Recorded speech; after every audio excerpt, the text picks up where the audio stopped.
Welcome to the Notorious Scoundrels, a Star Wars Legion podcast bringing you the latest news, general perspective, and competitive discussion.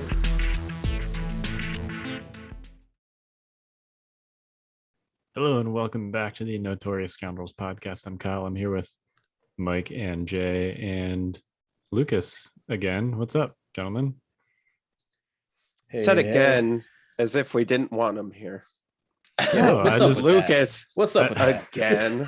Glad to be back. Well, I just heard you guys guys need a competitive Imperial player. So that's actually the exact thought that went through my mind. I was like, what do we need this week? You know what? We need somebody that's good at playing Empire. Yeah, I got it. And their primary guest fell through, so I'm just no, it's yes, I say again because you are here for a second time, which is great. Of course, to be back. Yeah, and for those that did not catch the first episode, Lucas is a writer on our blog, also goes by Technophobia. We're going to talk about Invader League a little bit later, which will I'm sure you'll have some stuff to say because you made elims also, so we'll hit that in a little bit. We're going to talk power rankings today, which could be meaningless in a week. Who knows? Hopefully they're meaningless in a week. Yeah, but we're going to do it anyway because that's always a fun thing to talk about. But first, let's hit some housekeeping. Housekeeping. Hey, so the last couple months we've had the same housekeeping over and over. It seems like this week we have new housekeeping. First and foremost, really cool announcement. The Fifth Trooper podcast is back, baby. By the time this is out, we've already released it. It's going to be coming out every Tuesday. Not only is the podcast back, but myself and Evan, the raccoon, we're back. We're back, baby. The dynamic duo. And so to kind of, since I'm on this podcast now in a weird twist, since I am not competitive nor a great Empire player, according to Mike, I am on this podcast. So what we're going to do with our cast is it's going to be more of like a beer and pretzels cast, where we're going to talk about getting back to the core of Legion, which is fun and having a good time, and how do we have fun playing? How do we Hey, we have fun too on this podcast. Come on. Yeah, so much fun. And so you don't think winning is fun? I don't do much of it. Clearly, have you playing not been the game listening? is fun. But a lot of listeners out there may not be as competitive as the four of us can be at times, and so we kind of wanted to talk to people who maybe just play on their kitchen table with their friends, and people who are super high on like Stormtide and building the terrain and doing the hobby aspect of the game. And so that's kind of what we're going to be talking about, and like alternate modes of playing and all kinds of cool stuff. So that'll be every week on Tuesdays, and this week is our first one back, so I'm really excited about that. It's good to have Evan back from the trash cans and back into the house where he belongs, at the table, eating all my food and dessert. Yeah, that's very exciting. Yeah, it's been what, like roughly a year ish? Yeah, I did that stint in the beginner's guide. Yeah, that was just me interviewing people and talking about how to play Legion. But yeah, it's been a while since Evan's been on, so I'm really excited about this, and it's gonna be good. Nice. Other things we got going on this week. Stormtide, we're gearing up for the box 3 release, which will be happening this month.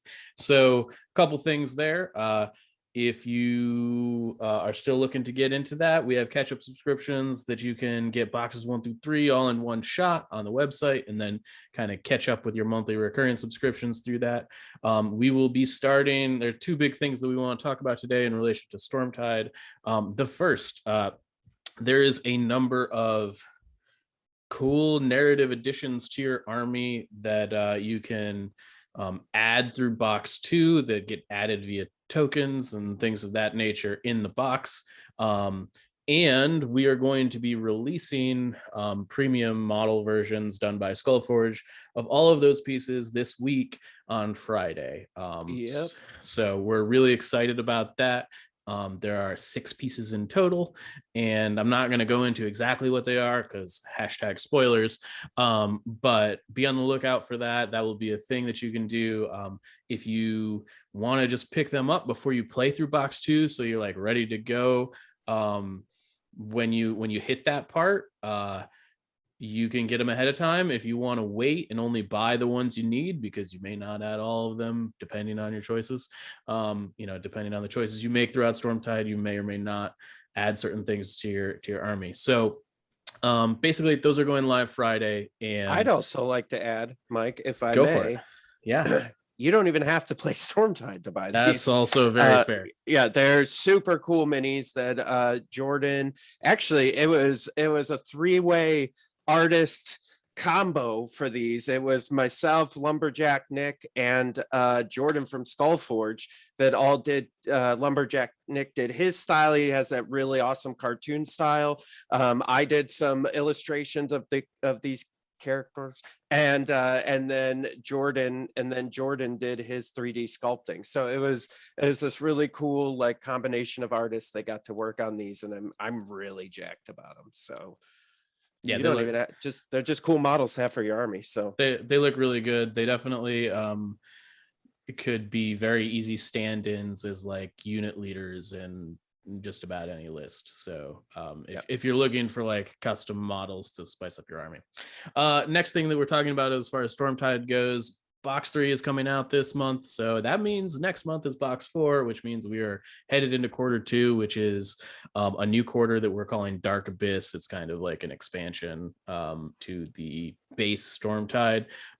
And we're really looking to kind of ramp things up. There will be more pieces in box 4 than any other box that we've done so far. So be on the lookout for that. We'll probably have stuff on social media relating to Dark Abyss and what's going on in the coming weeks.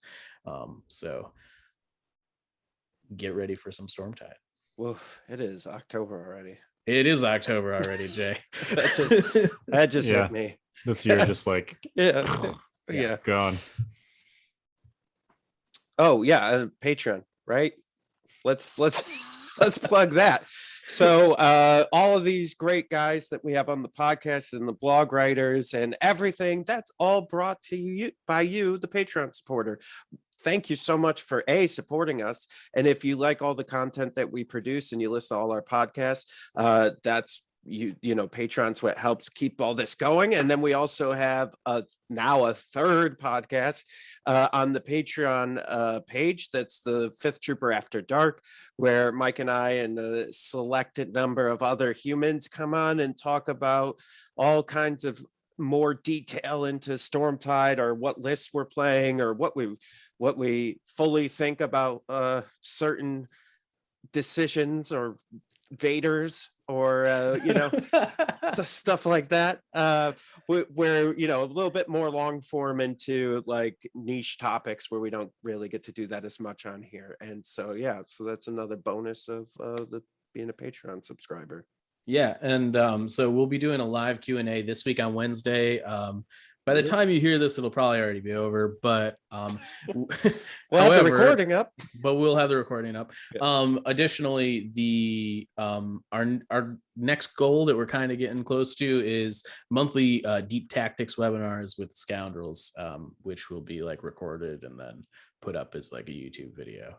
And Kyle's raising his eyebrows because he's like, "Oh, am I going to be committed to another thing?" And we haven't really talked about this yet. No, and the answer is correct. Yes. Yeah. For a minute there, I forgot that that's what I put on for the next goal. So I was surprised as well, Kyle. I was like, we're doing what? What? Oh yeah. That's right. Yeah, that sounds fun. Yeah. So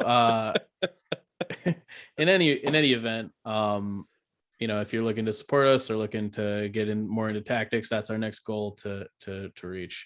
The last thing that I'd like to plug today is Techno. Where can we find you on Twitch, my man?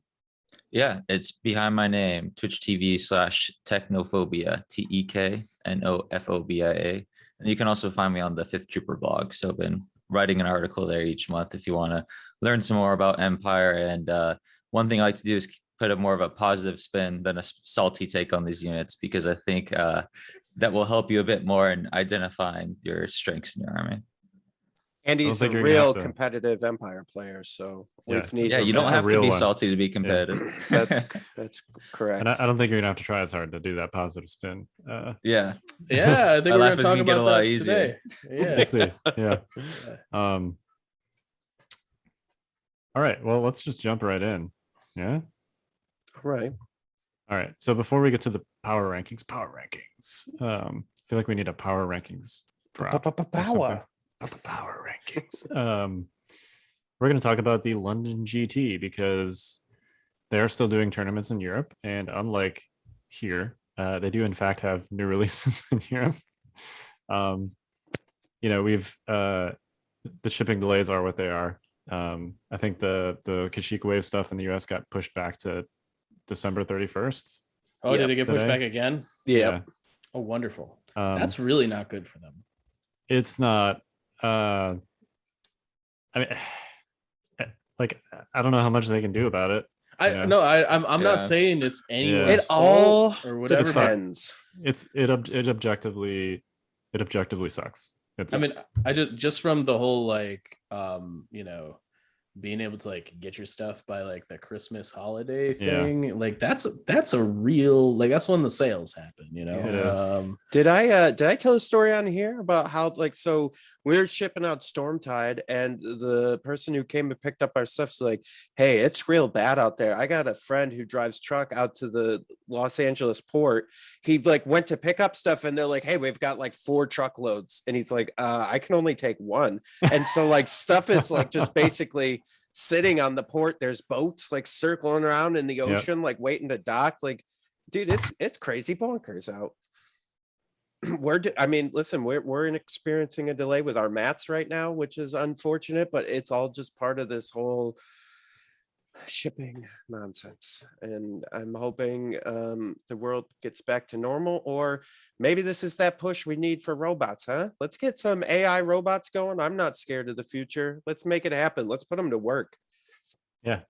Drive some trucks. I mean, we already sort of do. Kyle's already here, right? Yeah, but I don't have a CDL. Oh, okay. Can't you just input to the computer and upload it now? Can we just make that happen? Let's go. Yeah. What do you Doesn't do? quite work like that. Oh, Software, I mean, you've seen the Matrix. Software takes time and Yeah. all that. Anyway, yeah.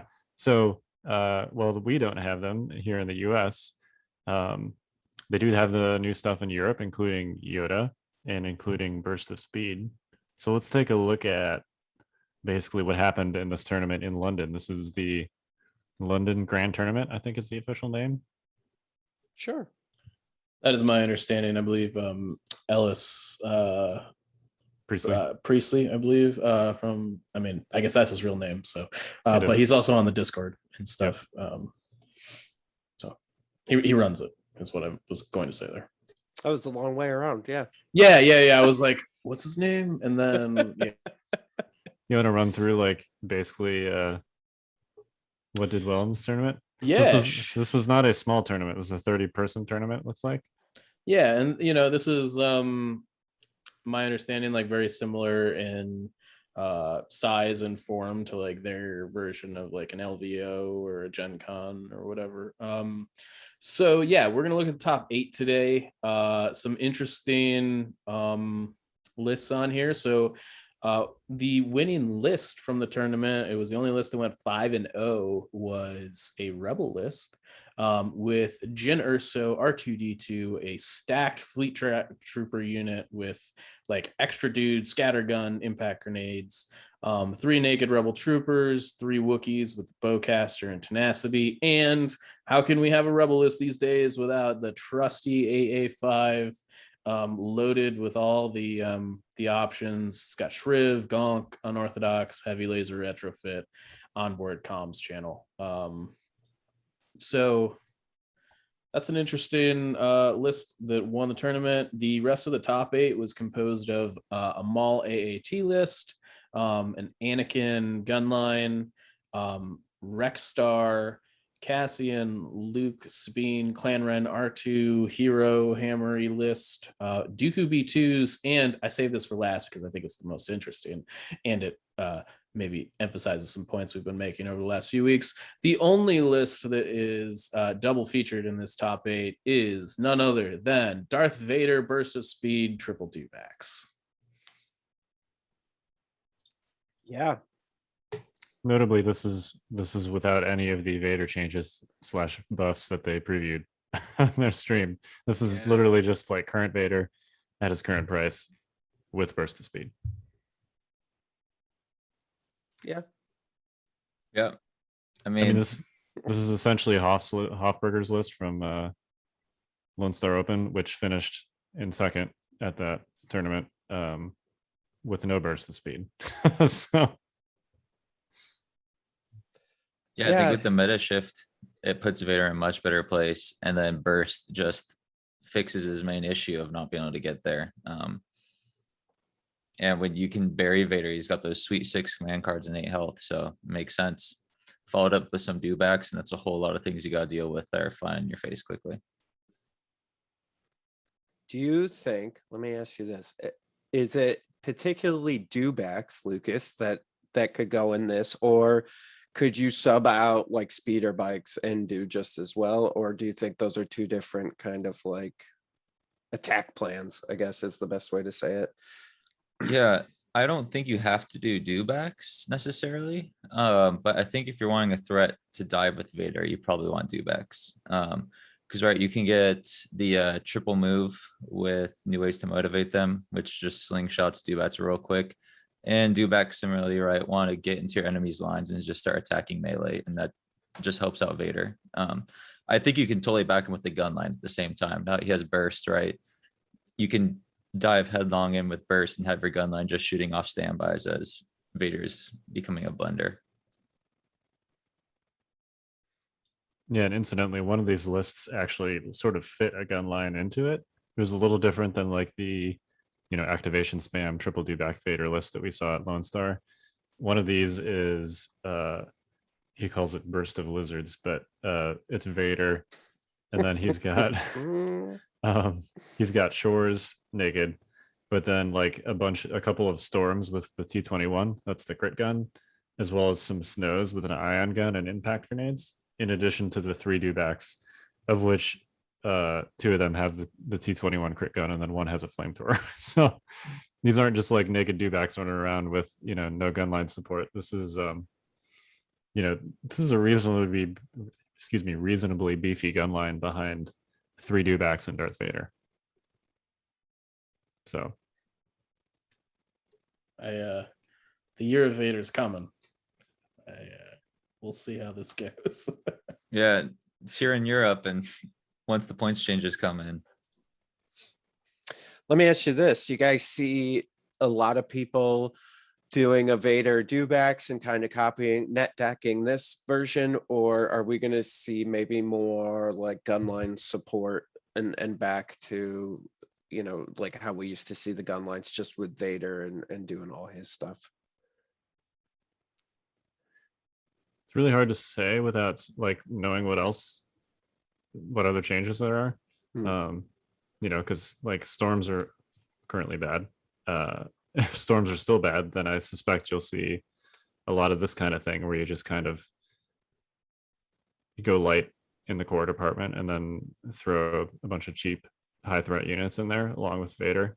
But it's hard to say without knowing what like the rest of the Empire changes look like.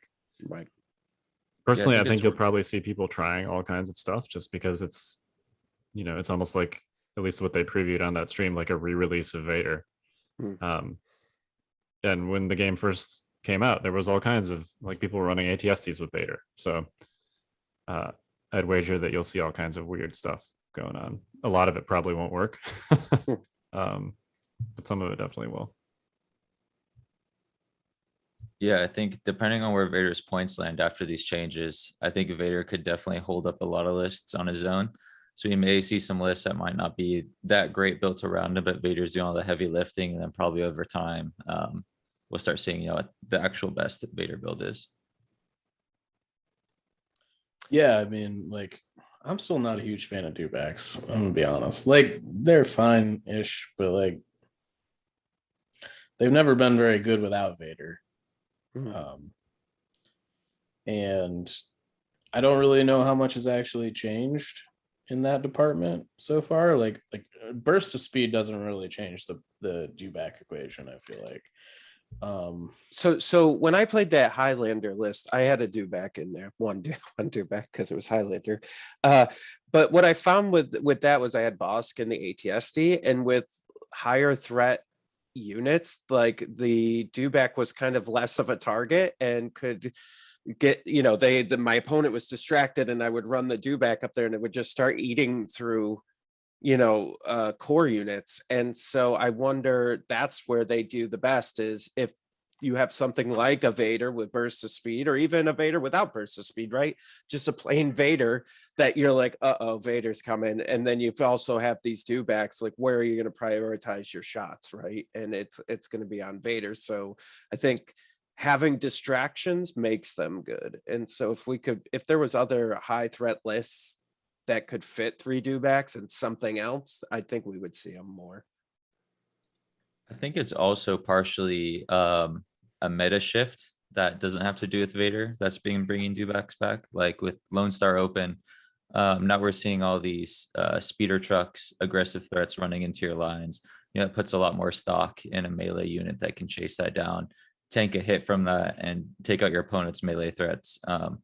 So I think it's a combo of both. Vader with burst is gonna be much better, but I think Dews are finding some success just because our current meta is, Maul B2s, which are aggressive threats that Dews can close the gap on.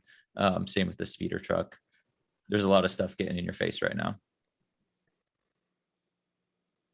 Yeah, and they can also kind of run around and mess with the back line of those lists. Like the speeder truck lists tend to have kind of like a squishy underbelly, where you might have some naked rebel troopers and some snipers and like a cheap character in the back line that sort of depend on your opponent being distracted by the buses and or the Wookiees in their face. Whereas even 1 or 2 dewbacks just kind of running around those trucks to get into your opponent's squishy parts can really make a difference. So yeah, it's a real odd time, isn't it? with how the releases are coming, the things that are on the horizon that at least we know of, in the Vader changes that they announced. And man, what an odd time to try to pick what's the meta, huh? It is, and moving into Invader League, single elims is going to be, I think, a challenge. I don't know. We'll see.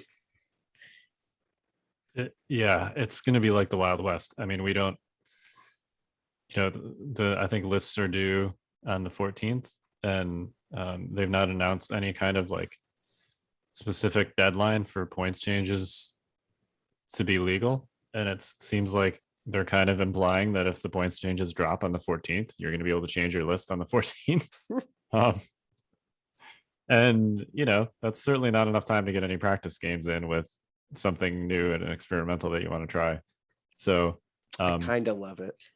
I mean, it's going to be nuts. It's going to be the Wild West. Those points drops are going to hit, and then everybody's going to be flipping out with their hair on fire, because we're going to have all these new releases too that nobody's really had time to mess around with. So it's funny. I'm in this group and up here, and it's got the cooks and everybody in it, all the competitive players up here in New York, and there's supposedly a tournament coming up in November, and it's all been, the whole text has been like, okay, what are we going to have?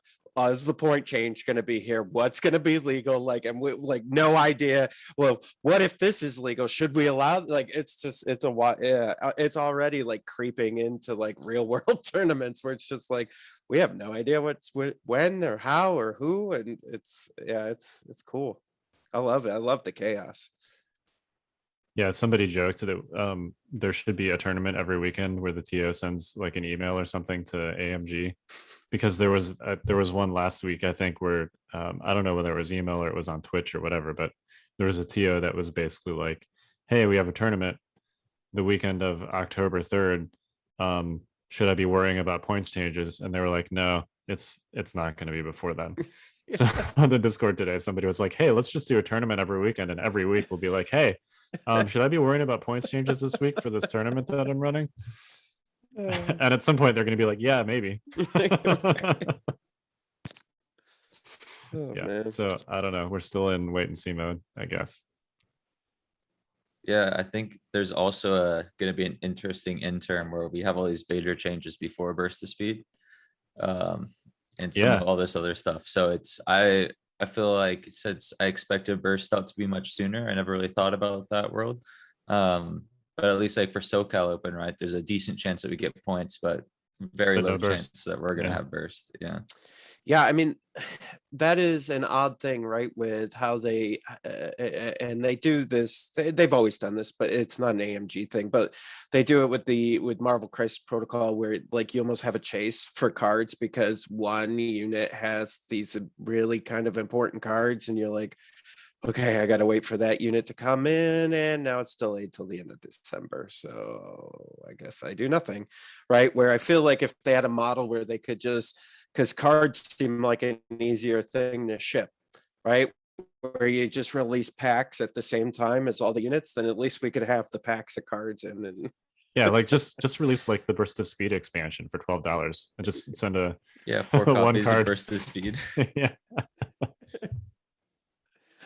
Yeah, just sell the card by itself. yeah, make Dude. millions of dollars. Maybe throw into the fray in there, you know. I do think that this presents a opportunity here. Go on. In that we're going to be able to see a world where the new Vader changes are legal, but burst of speed is not, which actually can give us some like foresight into what a world looks like when we eventually have to ban burst of speed, or raise its price so much that it's unplayable, which I actually think is a good thing. You know, I think that might be something they luck into here, because I think it will provide a unique perspective for what changes, the effects of whatever changes they're going to have to implement down the line. Yeah, we'll see. It's definitely going to be interesting. Yeah.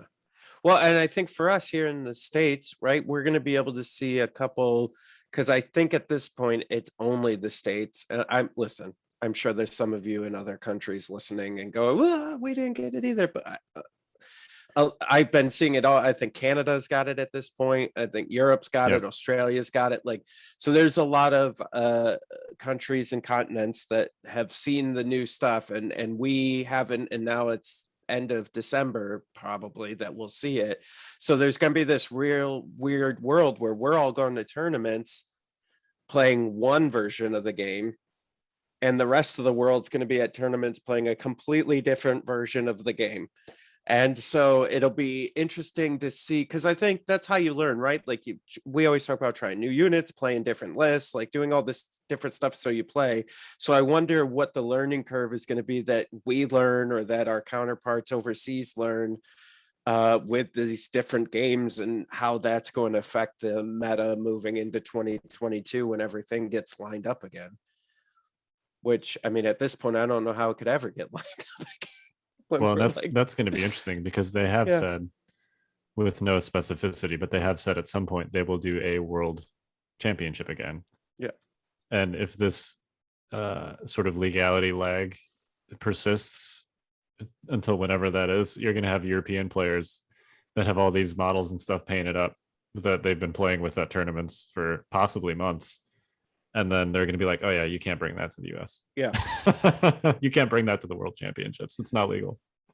Right. And then you got to figure out what's legal in the US and try to get your local game group to play you with whatever's legal in the US so that you can practice. And they're like, no, I want to play Yoda, man. I'm going to this tournament in the States and they don't have Yoda. Yeah. Like if we had the world championships like next week, you know, you'd be in a situation where other people from other countries have been playing with Yoda and the Kashyyyk wave. They can't bring them. Yeah. Anyway, that's a total tangent. Should we talk about Invader League real quick? Because we did get a bracket today. Yeah. I mean, you guys can talk about it. Sure, go ahead. Yeah. So the single elims bracket is set. They did basically the randomized roll-offs today to kind of seed people that have the same records and then spit out a bracket. So those of us that are in single elims, we all know who we're playing first and who's in our general, they call them quads, but general area of the bracket, other people that you would have the potential to play. So we'll talk about that a little bit. I do want to plug there's no link for it yet, but I guess it'll be the same challenge link. There will be a bracket challenge, which the Scoundrels, are actually sponsoring. And you can get a Hoth Luke, which is right here somewhere. I don't know. He's around. Anyway, Nice. yeah, limited edition Luke, winner of the bracket challenge. So when that's posted or when that's live, go fill it out. I actually won the bracket challenge 2 seasons. Was that 2 seasons ago? 3 seasons ago? I don't remember. I think Your you boss won it off. succeeds. No, I did win it off you. Yeah. I was Yeah. like the only one that picked you to Yeah. do well, and then you made it all the way to the final. Yeah. So yeah, it was a team effort. Yeah, thanks for believing in me, Kyle. I appreciate it. Definitely.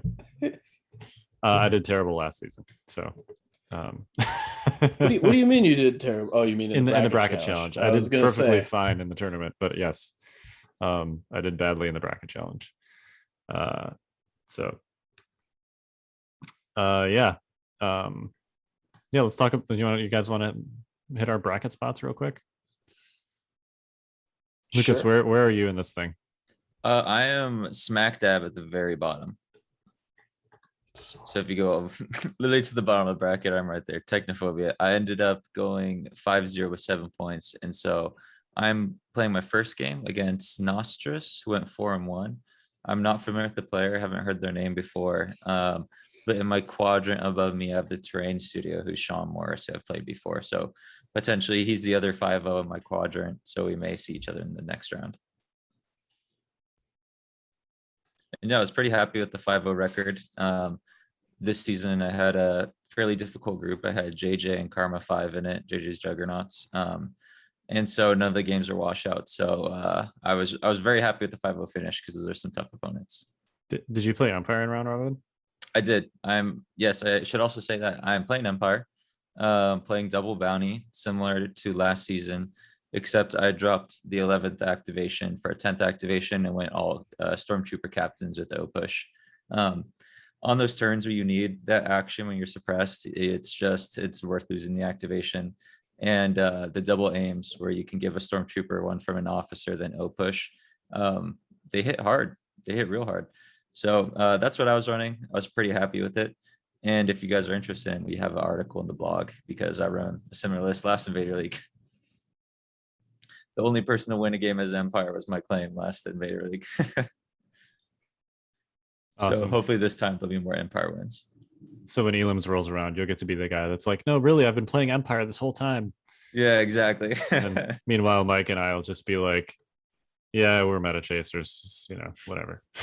Yeah, guns for hire. I know that, Mike, you have been playing Vader since the dawn of time. So, But then he gave up on him. until He gave up. He quit on Vader. And now he's going to go back. Now the Vader's all prettied up and got himself a new card and some new rules. He's going to come on back to Vader, isn't he? Isn't he?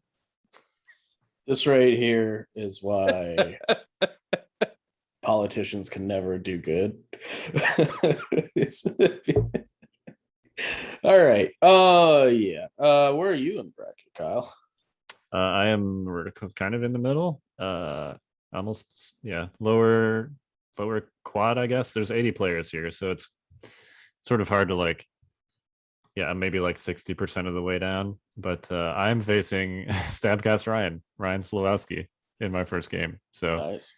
I went 5-0 with 4 points. I think I'm the lowest ranked 5-0 because of my victory point total. But I'm playing Stabcast Ryan.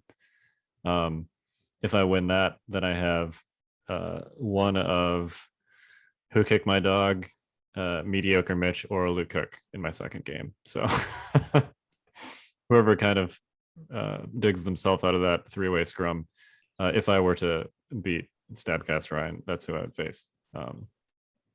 So not super thrilled about that, but I played Luke a lot. So yeah. And then other notable people in my quad, Cowboy Tyrone, the guy that runs the Wookiee spam and crushes people like a grape with it.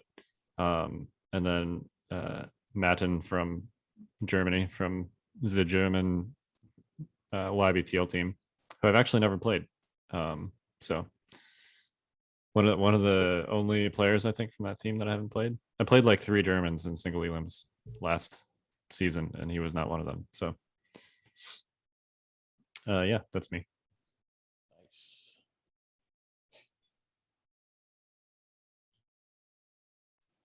Mike, Oh, hey, am I where are you? next? Yeah, where are you? Yeah, I actually dropped a game in round the robin. old brackets. So my last game was against Droid's Rule, and triple Taunt, triple Wookiee sometimes just runs you over. And it was like, yeah. The big difference between like Rexstar and a Kenobi gunline is that you have one less turn of range shooting before they get to you. Because Take That Clankers just doesn't exist in that list, and it's tough to put a Z6 on a notable target on turn 1, and I just wasn't able to kill enough before the Wookiees got there, and then Duelist ripped me apart. Yeah, so I dropped a game there. So I'm playing the win it in round, I guess, against Imperial Sympathizer, who I see on the Discord all the time. I assume he plays Imperials. I think so. Yeah. What about Droid's Rule? He tricked you. What do you mean? Because he doesn't play droids. He didn't play droids. Oh, but I know he plays droids.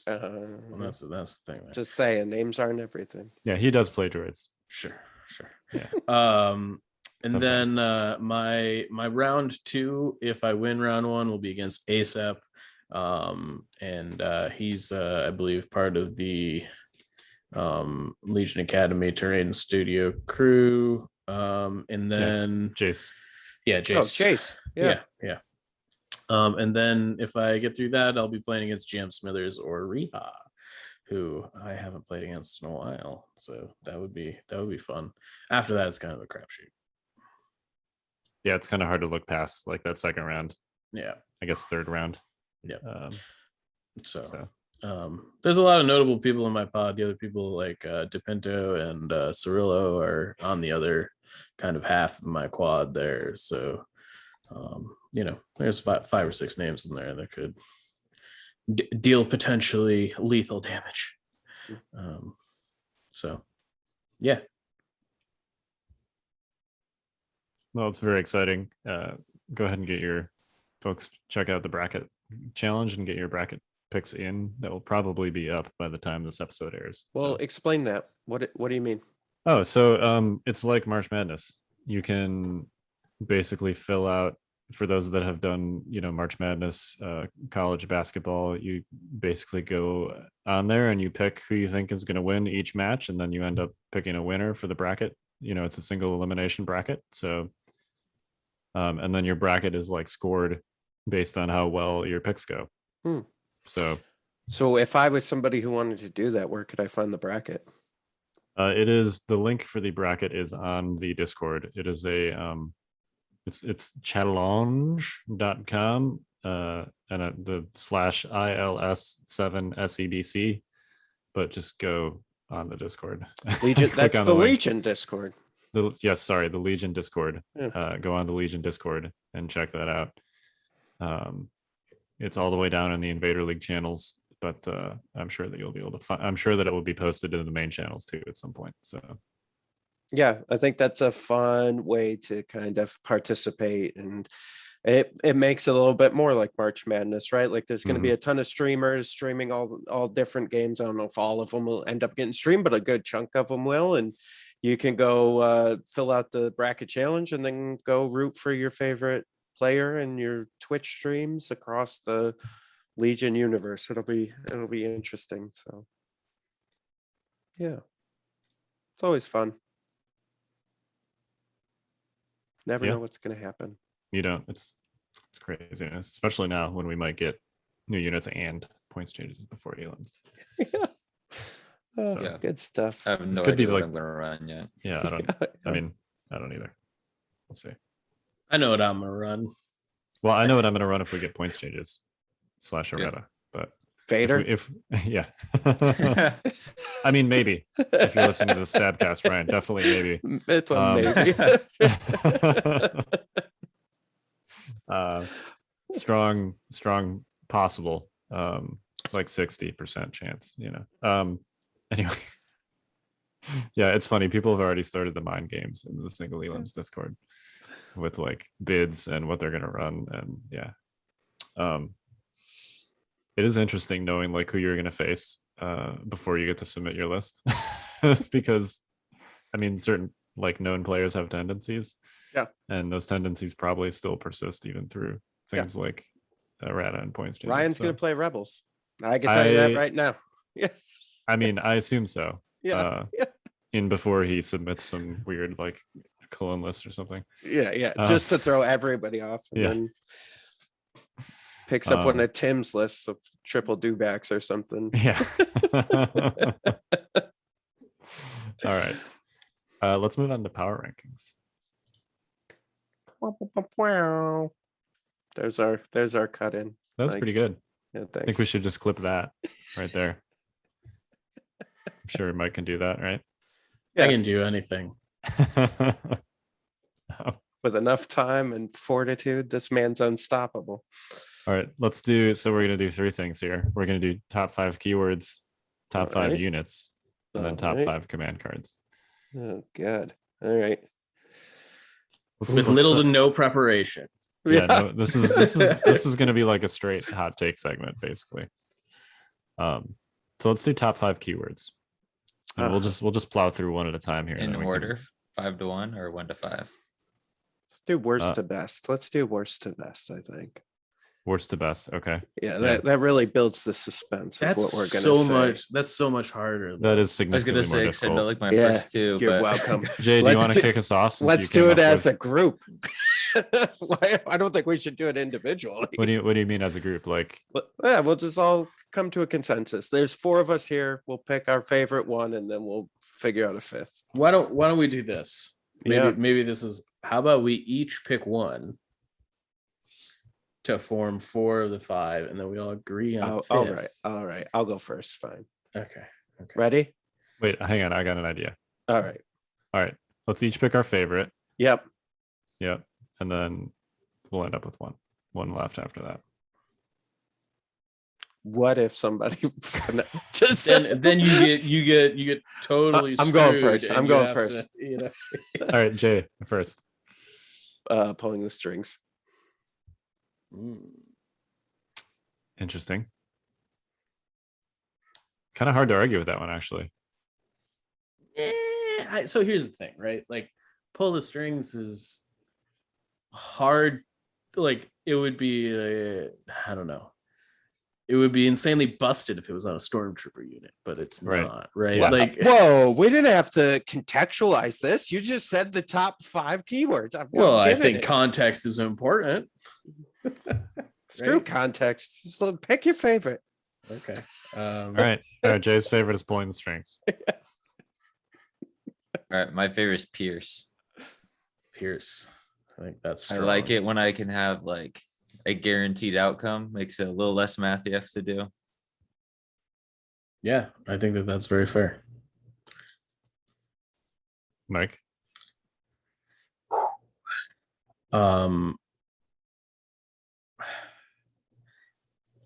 I think my contender might be Soresu Mastery after playing with Kenobi for a while. Yeah, it's really good. It is. It's really good. I'm gonna go with Relentless. Yeah, I think that's fair. That's fair. That one's hard to argue with. What did we leave off this list that maybe? So we've got. I think Pull cunning this- is my number 2. Yeah, cunning's up there, right? Like, Yeah. I think duelist is low key, like, also very good. I don't know if we've got honorable mentions. That keyword is just full of value. It is. You know, one we're not thinking of that might be a contender is Do steady. you want to change your answer? No. I'm saying a contender, but steady. Yeah, I Is it mean, it's, objectively worse than Relentless. That one. yeah. Yeah. I mean, Charge and Steady are both great, but they're each like half of Relentless. Yeah. Yeah. That's fair. I agree. Yeah, I think we did it. 5. There, you yeah, go. all right. That wasn't as hot takey as I thought it would be. No, I think done the and done. next couple might. We'll Yeah. see. Yeah. We'll see. All right, top 5 units. Is this pre or post changes? This is And this is this is European now. meta. This Right is now. right American meta. now. Right now, This minute, because we don't know what the other changes are besides what I guess I mean, is previous. this Europe meta right now or America meta? Let's say Europe meta, because we've got awesome international folks listening. We got to include them. in spirit, anyways. Yeah, let's include the Kashyyyk wave here. Sure. Oh, you want me to go first, Ian? Yeah, you volunteered, so this is how we're gonna do it. Yeah, I'm gonna go. I think I'm going Operative Luke. That is a bold choice, Cotton.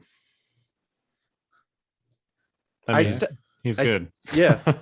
He's Yeah, I really mean, good. he's really good, and I think even with the changes, right, with what we were talking about earlier, with things becoming much more melee focused and becoming, I think he still plays a very important role. And so, even though Rebels are a little distracted by all their buses and their Wookiees and their Mandos right now, I think OP Luke is still one of the best units in the game. Well, and you Okay. can use him with those other things. Yeah, I'm just saying, Yeah. everyone's distracted by those things Yeah. right now, right? So they're trying to figure out other stuff, but he's still one of the best. Yeah, so mine might be a little more hot takey. I think it's the new Vader. Well, maybe not hot takey to this group, but I think Vader has always been great. He's the 8 health brick wall that destroys things when they get close to him, and burst of speed now means he can get close to you. So it's no longer reliant on you, countering aggressive lists. Now you can be the aggressor and just blend all those things. Yeah, Vader looks real scary with burst of speed on him. So you mean just like stock Vader, no errata with burst of speed? Stock Because we Vader said is we're just living- pre-errata. Yeah. Okay. I think that, Maul, I think is one of the top Jedi units right now. And I think Mhm. burst of speed Vader for what at his current points is like 30 more points or so. 30 or 40. But think I it's feel like less he's a than- lot more value than 30 or 40 It's more not points. quite that. It depends on which version of Vader you take, I guess, Commander or I'm talking about Commander Operative. Vader here. But yeah. Okay. I dig that. I mean, I think I'm gonna go with the undisputable best unit in Star Wars Legion, There we go. the Clone Trooper Arc Strike team. I think it's just that's a lame power and choice. efficiency at the it's power and efficiency I at its know. finest. It is. It's you can't do better for what is it, 58 points or something silly now. I just I don't know. It's good. I hate that I can't argue with you. Yeah. It's like, and you're right. I mean, it's What not about- not really a No, hot take. you're right. Yeah. But basically, if you have a Republic list and there's less than 3 arc strikes in it, you did something wrong, unfortunately. I don't think that's good for a game, but as far as powerful units go, it definitely has to be on the list. I'm gonna go with Wookiees. I think Wookiees are really good right now. I think Wookiees are I don't know. I think that they were toned up. I think they might have to get toned back down. Potentially. I don't know. It's possible it's a little bit of an overshoot. Yeah. Do they need Pierce? I don't know. Yeah, I mean, So- basically they got duelist and scale and a 10-ish point reduction, Yeah. right? That is a lot. Yeah, I mean, it was really good. Made offensive push and auto include on them, which was all, just to be clear, like offensive push on most units is decent value, right? Like 4 points for an aim token whenever you want it, basically, is kind of like just money. The fact that it turns on Pierce is really, really good. So, yeah, good. I agree. Yeah. So what are we throwing in for our 5? Is it the party bus? Party bus number 5 right now? I gotta say, my personal take on 5 is Maul. I think Maul is where it's at. I guess it depends on what we're calling best, right? Like, is it? Yeah. I'm gonna go with Mike. Yeah. Okay. I'm biased though. Yeah. I think he may be the most out of all of the units we just listed, maybe with Sound's Arc Strike Team. He's probably the most winningest of the units on this list. I mean, as far as tournament like top 8s go, I think. Bus is getting up there now. I mean, Bus is getting close. Yeah. So I guess I said Bus just because I think we all picked units that are good at a couple things, right? And but very good at those things. And I think the Bus is just super versatile. And I think we used to talk about how triple tauntauns made okay players good and good players great. I think the Bus does that. I think the Bus does that a lot and makes like okay list great list just because you threw a bust in it. So I'm wondering if that may be a top 5 unit right now today. So the way I feel about this is that it's less about the Bus and more about Unorthodox Tactician. And yes, Unorthodox Tactician is the only, like, can only be taken on the Bus. But I sort of feel like a Bus without Unorthodox Tactician can't make this list. I agree. I do think it's the whole package though, because it's also Reckless Driver coupled with the size and speed of the Bus. Because one of the things it does that I don't think I fully appreciated until I faced like the live model is blocking. I mean, they're so big, and with Reckless Driver, they're so fast. They can just literally like prevent you from interacting with the table until you kill them. So I actually feel like this is like you should be able to scale or climb over the Bus. I think so too. That'd be cool. Like, I don't know how to like solve that from like a rules perspective or whatever, but I see you're trying to make up stuff to take my pick out of the top 5. No. That means it belongs in the top 5. I just like I think that you guys are right and that it does do that well. I think it's one of those things that they're like it's not a good gameplay experience to not be able to interact with it at all. I think if there was a way that you could, he parked a bus in front of me, at least I can climb over it or something, clearly, like if you're like on top of it and then it drives away, like I don't know what happened there, but it's awkward. Yeah. But your point is like it's basically a brick-sized terrain piece that your opponent gets to move around. Yeah. That you cannot interact with except to attack or move through. Right. Yeah. And I think for those of you wondering, because it popped into my head, so I'm assuming some other people said, well, what about the Gav tank? Well, the tank doesn't cover up as much vertical space and blocking as the Bus does, so there's more opportunity to shoot things like over the tank. And well, there's really 3 things there. The first is that the tank has weak point sides.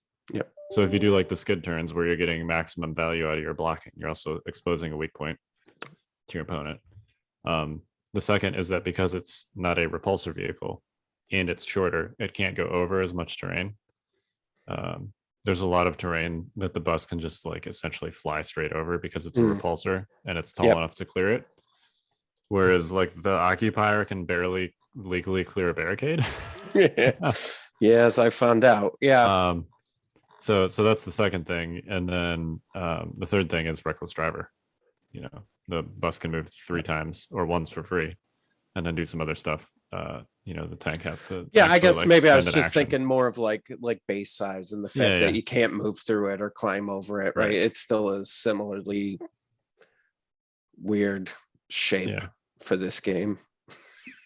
Well, and we talked about this, I think, when the Persuader was previewed to the snail tank, right? And I think while it could be useful for blocking, it's still not going to be the same as the bust for those reasons that we described, right? The snail tank has weak point sides, and it doesn't have a free move, so it's definitely taller, which could make blocking more useful, but doesn't have the mobility. Right. Lucas, what's your nominee for number 5? My nominee for 5. I mean, I'm not sure. I think I like Maul. Maul sounds like a really solid pick in that position. He's such a great unit. I think pre-burst, like the de facto best force user in the game. So I think Maul makes sense. I of course want to throw Bosk on there, but I know I'm a little biased. So Still Yeah. good. someone who's still playing Empire, you gotta love Bosk, or else you're gonna leave the faction because there's nothing left. And even then, it sounds like our boys over in the Shadow Collective are gonna usurp that from you. Yeah. Yeah, I think I'm actually going to end up siding with Jay here. Oh, For one simple Oof. reason. Oof. Please don't clip that. I'm just kidding, Jay. I did it. yeah. Everybody. I got him. Well, Maul is amazing.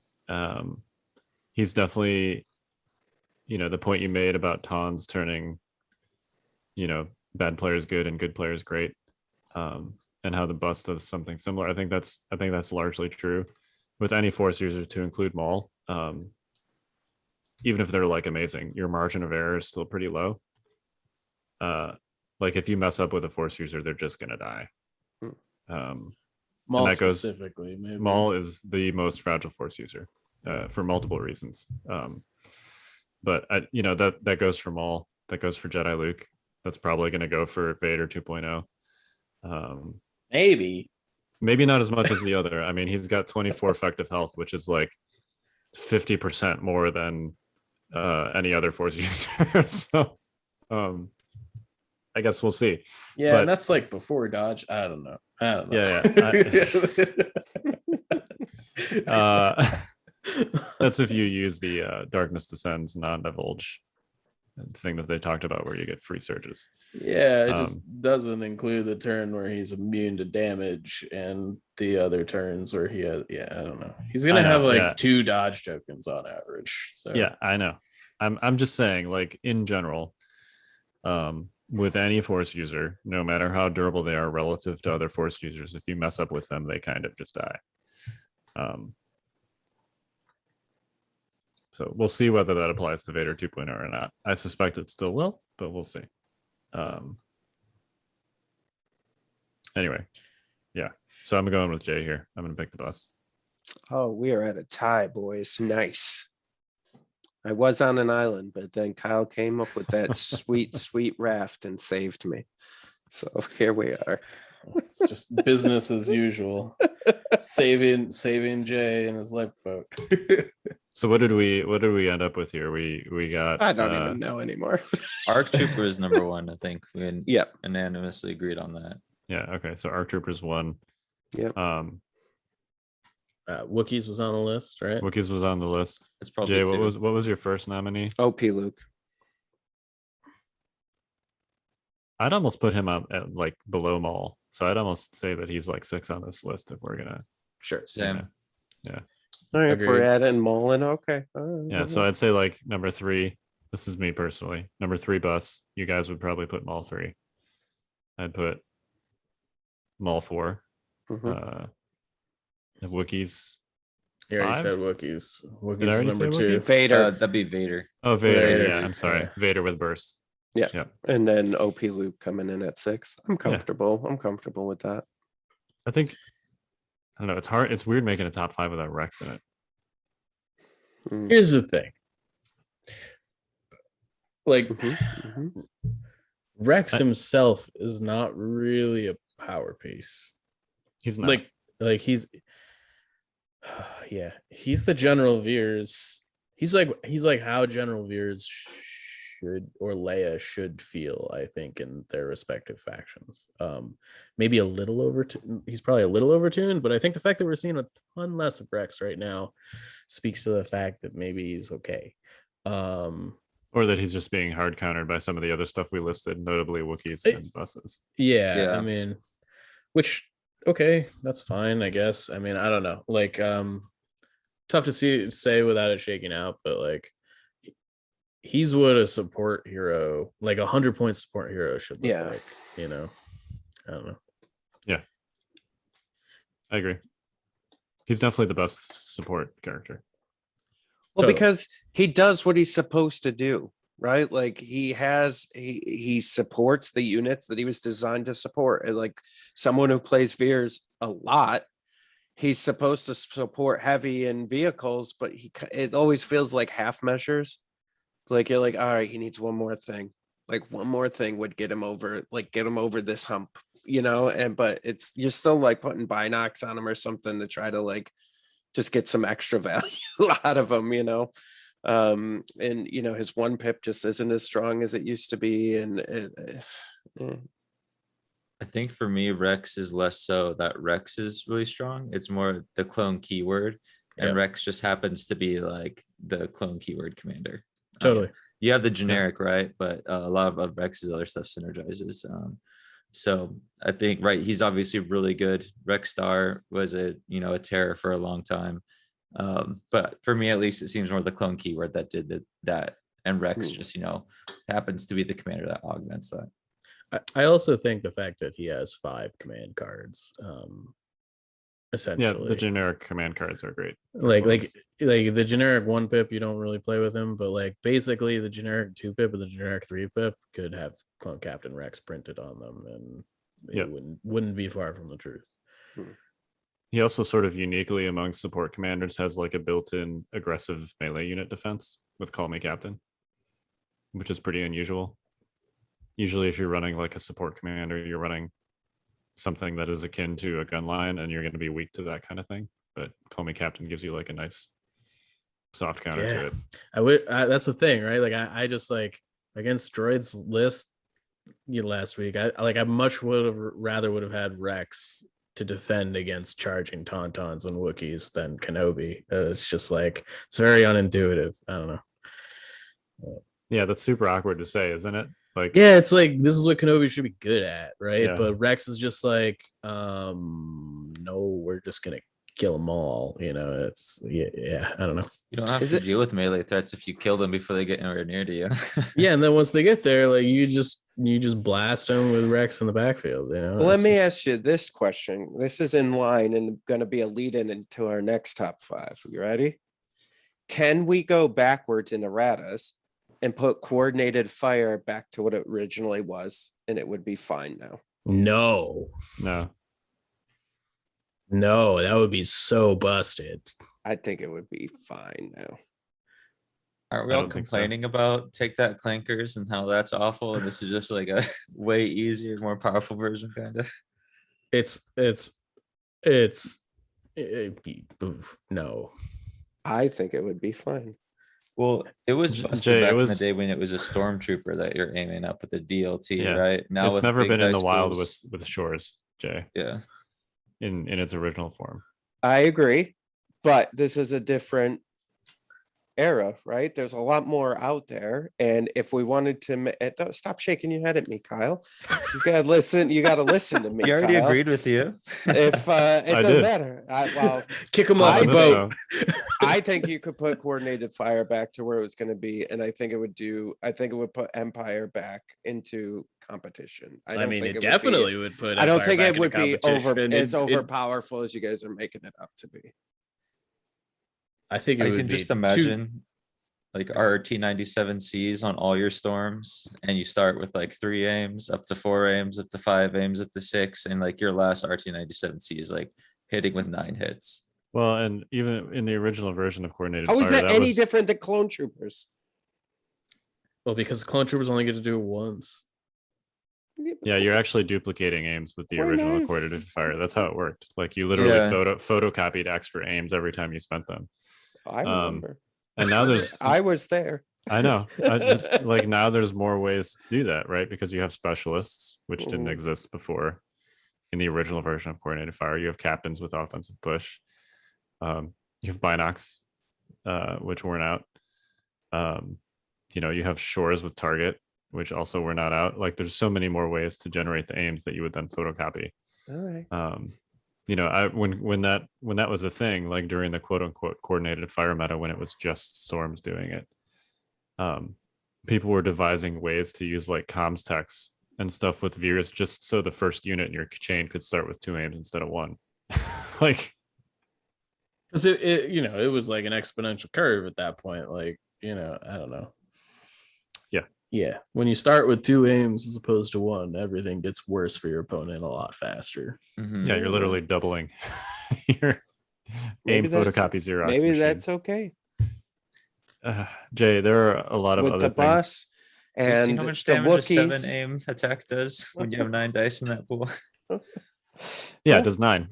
You don't Yeah. have to do a lot of math on that.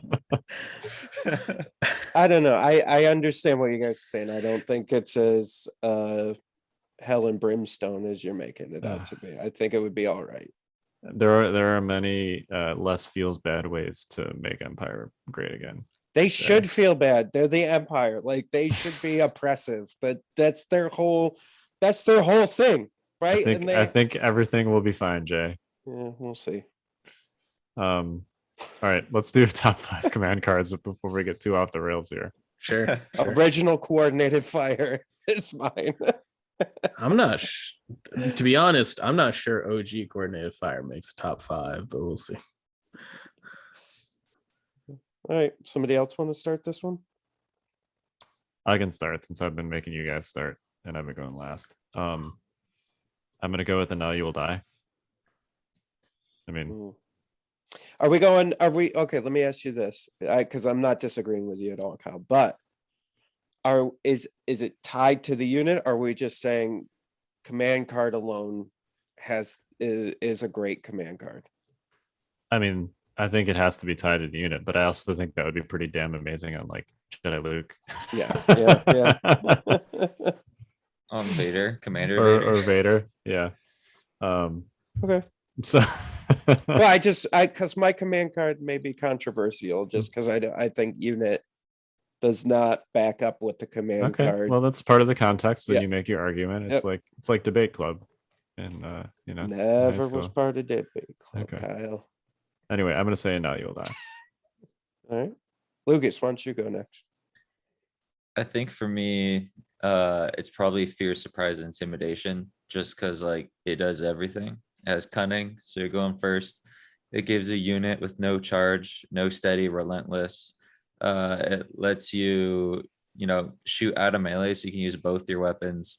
Like Dooku can kill a Jedi that dove too deep by default going first and piercing them. You can use this card to dive into a gunline line.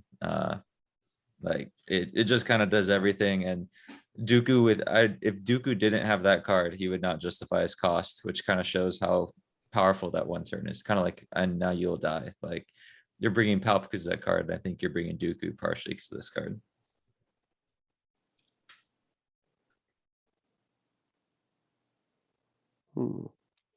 So I had 2 in my mind.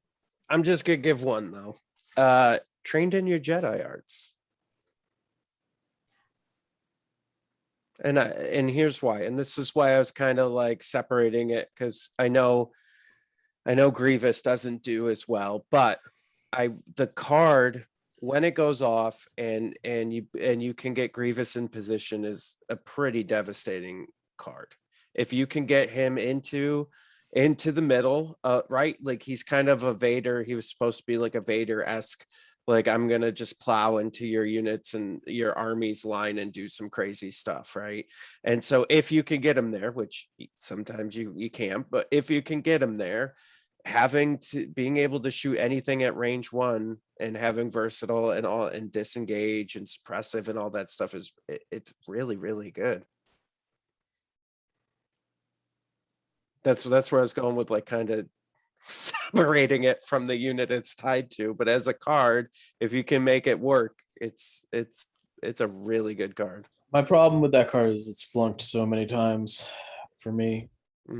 I think that it's what I would describe as a high ceiling, low floor card. I think you'd just rather have explosions. It kind of does the same thing, but a little more reliable in my experience. Yeah. And with more range. Yeah. Yeah, I think it does, but I think because he gets his regular actions, right? So he could probably tie up, at least, if not destroy, like kill one unit, tie up a second one, and also then potentially wound at least 4 more if you're in the middle of their lines, right? Like, I think there's a lot going on there that anyways, that's my pick. I'll dig it.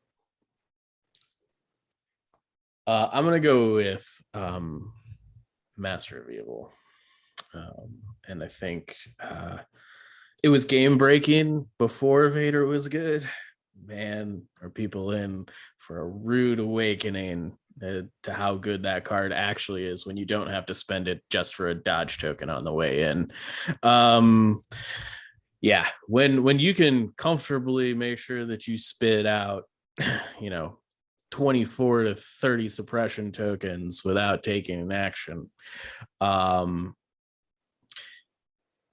consistently, I think that card is about to go up in stock, and I'm glad I have a bunch of Vault Art ones, so it'll be great. Yeah, the interesting thing for that, Mike, is going to be with the new kind of where the meta is today, where everyone's really aggressive and up in your mainline grill. It'll be interesting to see how many units are left when Vader gets there. Well, Vader will be getting there on turn 1 or turn 2, so Depending on how you use them. Yeah, I mean, I just like, if they're coming to you or you're coming to them, Yeah. like, I don't think it's super relevant. Three suppression tokens is enough for Wookiees to start being like, I might only get one action here. right, and like 3 suppressions is also enough for most droid players to start thinking about like AI and not AI, like actually panicking. Well, and if you can manage to kill their commander on the same turn, like if you manage to save burst for that Master of Evil turn, force push whatever's in melee with you out, move 16 inches and just gut their commander when there's 3 suppression tokens on everything. It's just game over right there. You just walk away. You don't even have to kill anything else. No, their army walks away. That's what I mean. Well, they run away. So I mean, we'll see how that pans out. But I think I felt like that is probably the strongest command card effect in the game, as it's probably the most scalable command card effect that we have access to. And it also like doesn't take up one of the important slots. It's not a because 1 it's a 3-pip. Yeah, it's like an effect like that on a 3-pip is like kind of bonkers. So it is really strong effect for a 3-pip. Yeah. All right, we need a 5th, gentlemen. I'm going to nominate. I'd like to nominate for this Senate Galactic Republic Council the Supreme Chancellor of Take That Clankers. Yeah. I was going to say give into your anger, but I think I'm with you on that one. Yeah, Still really good. Yeah. All right. Well, that wasn't very hard. No. I do think Force users command cards other than Anakin's tend to be pretty much the best in the game. So I don't think, like 4 out of 5. I'm counting Grievous as a Force user because he's kind of he's a lightsaber stick wielding 200-point monstrosity, right? So he gets to live in that. Okay. As far as like having good command cards, Grievous's command cards actually kind of suck, but I think Supreme Commander is a little underrated, but yeah. So Yeah. All right, so we got And Now You Will Die. Master, I'm not ordering these in any particular order. Just recapping: Master of Evil, Training Your Jedi Arts, Fear, Surprise, Intimidation, and Take Back Clankers.